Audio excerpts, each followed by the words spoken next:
Phone দিয়ে বললো uncle আব্বা তো মারা গেছে। 1 মিনিট আমার হাত পা কাঁপতেছিল এবং আমি ভয়ের সময় ছিলাম, আল্লাহ মিথুনি ফোন করলো না আরেকজন ফোন করলো, কারণ এখন তো আমাদের দুদিন আগে অঞ্জনাবু মারা গেছে, মাথা ঠিক নাই। একে একে করে আমাদের ইন্ডাস্ট্রি শূন্য হয়ে যাচ্ছে। মানে আমরা বলতাম সোনালী যুগ আসলে, মানে আর তখন আমরা সবসময় বিশ্বাস করতাম যে আমরা যে স্কুলিং থেকে এসেছি আমরা সবসময় সিনিয়র বা মুরব্বীদের সম্মান করতাম। তো এই মুরব্বীদের মধ্যে আমাদের জীবনে যারা শ্রদ্ধেয় রাজ্জাক সাহেব থেকে আরম্ভ করে হাসান ইমাম সাহেব থেকে আরম্ভ করে আলমগীর ভাইয়া, সোহেলানা ভাইয়া, উজ্জ্বল ভাই, ফারুক ভাই, জসিম সাহেব এবং অবশ্যই প্রবীর মিত্র সাহেব, ওনার কাছ থেকে আমরা আমাদের প্রজন্ম যেই মানে সহনশীলতার শিক্ষা পেয়েছি, যেই ধৈর্যের শিক্ষা পেয়েছি, এখন তো আপনারা দেখেন যে শিল্পী বলতে আপনারা বোঝেন আমার থেকে ভালো যে শিল্পীর সংজ্ঞা কী হতে পারে। এখনকার আর আগের শিল্পীদের দেখবেন যে শিল্পী কাকে বলে। শিল্পী কেবলমাত্র তার ক্যারিয়ার দ্বারা, তার পারফরমেন্স দ্বারা কাজ করে খ্যাতি অর্জন করবে, এখানেই শেষ না। একটা শিল্পীকে শিল্পী থাকতে হলে প্রবীর মিত্রর কাছ থেকে শিখেছি, একটা শিল্পীকে একটা শিল্পী হিসাবে পরিচয় বহন করতে হলে তাকে জন্ম থেকে মৃত্যু অবধি সেটাকে বহন করতে হবে। প্রবীর মিত্র সাহেব আমি সবসময় উদাহরণ দেই যে অনিয়ন্ত্রিত লাইফ আমাদের জীবন থেকে, আমাদের ফিল্ম ইন্ডাস্ট্রি থেকে অনেক বড় বড় মহাতারকাকে ছিনিয়ে নিয়েছে কেবলমাত্র অনিয়ন্ত্রিত লাইফ। এবং তখন আমি এক্সাম্পল দিই যে প্রবীর দা, আমার প্রবীর দা, আমাদের প্রবীর দা, আমাদের ইন্ডাস্ট্রি প্রবীর দা, আমাদের নবাব খ্যাত প্রবীর দা, যার ধৈর্য, যার লাইফ অফ স্টাইল যদি কেউ ফলো করে তাহলে আর কিছু লাগে না। আমরা স্কুলিং পেয়েছি তার কাছ থেকে এবং ওনার মতো লোকও চলে গেছে। আমি কি বলবো, মানে আমি বলার ভাষা নেই। ওনার সাথে আমি এত কাজ করেছি আমার জীবনে, আমার সাকিবের জীবনে, বদিউল আলম খোকনের জীবনে সবচেয়ে বড় ছবিটাই হচ্ছে প্রিয়া আমার প্রিয়া। এবং ওইখানে মেইন ক্যারেক্টারই ছিলাম আমি ছিলাম, আমি ডিআইজি ছিলাম, উনি কনস্টেবল ছিলেন। এই যে আমাদের কেমিস্ট্রি ছিল, মানে আমি বলে বোঝাতে পারবো না যে এই ছবিতে, মানে একদিন আমাকে ডেকে বললেন যে উনি সবসময় আপনি করে বলতেন, দেখেন কি ভদ্রতা, উনি কাউকেই কখনো তুমি করে বলতেন না, উনি সবাইকে আপনি করে বলতেন। প্রোডাকশন বয়কে বলতেন আমাকে এক কাপ চা দিবেন, মানে। এবং শিল্পী সমিতিতে অনেকবার ভাইস প্রেসিডেন্ট ছিলেন, মানে এখন আমার বাম পাশে সুব্রত ভাই আছে, একবার আমি কাকতালীয়ভাবে ভাইস প্রেসিডেন্ট দাঁড়িয়েছি, তার থেকে ভোট বেশি পেয়ে যাই। তো তখন আমাদের ভাইস প্রেসিডেন্ট 1-2 লেখা হতো।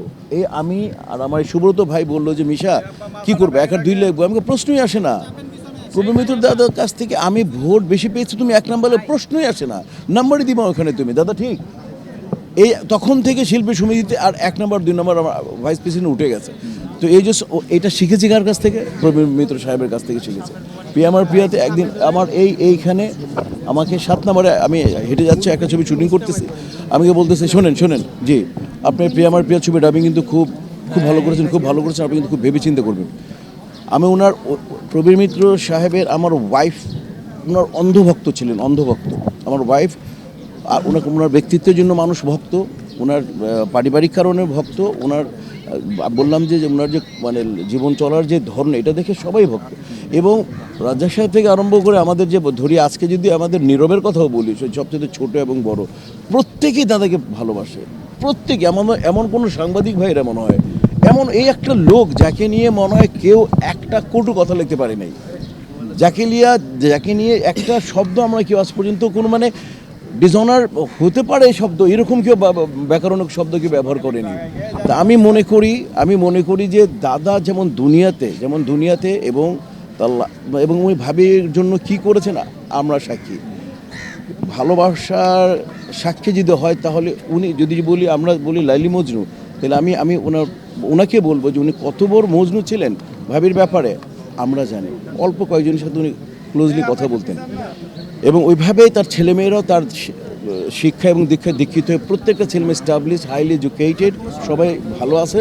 এই যে মিথুন তার বড় ছেলে আমাকে ফোন দিয়ে জানিয়েছে সবার প্রথম, আমি কলাকাপা বান্দুরা শুটিং করতেছি, সারা রাত আমার শুটিং, ঈদের ছবি রিলিজ, ফোন দিয়ে বললো আঙ্কেল আব্বা তো মারা গেছে। 1 মিনিট দেন আমি সবার আগে পোস্ট আমি করেছি, আমার হাত পা কাঁপতেছিল এবং আমি ভয়ের সময় ছিলাম, আল্লাহ মিথুনি ফোন করলো না আরেকজন ফোন করলো, কারণ এখন তো আমাদের দুদিন আগে অঞ্জনাবু মারা গেছে, মাথা ঠিক নাই, দেশ বিদেশ থেকে ফোন। এখন আপনাদেরকে বলি, আর এখন ট্রোলের যুগ, কিছু হলে ট্রোল হয়ে যায়, মানে আমি ভয়। তারপর দেখলাম যে না ঠিক আছে, না আমি নাম্বার চেক করে দেখলাম না মিথুন আঙ্কালই ফোন দিয়েছে। তো বলবো যে মানে আপনারা সবাই মিলে দাদা চলে গেছেন।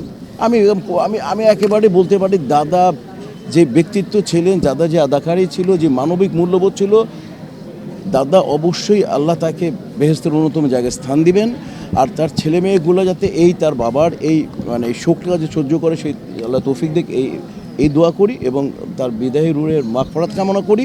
আপনারা সবসময় ইন্ডাস্ট্রিতে লিজেন্ডের পাশে ছিলেন, ইন্ডাস্ট্রির পাশে ছিলেন, আপনাদের কাছে কৃতজ্ঞতা শেষ নাই। দেখেন আপনারা এত, কিন্তু আমি তো এক্সপেক্ট করতে পারি আজকে তো অনেক শিল্পী থাকা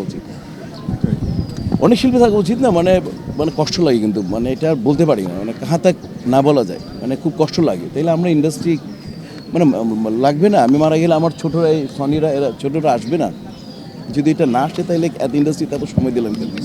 39-40 বছর আমার হয়ে গেছে, দাদারা দিয়েছে প্রায় 50-60 বছর। তো এইটুক স্বীকৃতি যদি মানুষ না পায়, নিজের পরিবারের কাছ থেকে যদি না পায়, তাহলে বিষয়টা আসলে মানে মানে হতাশা।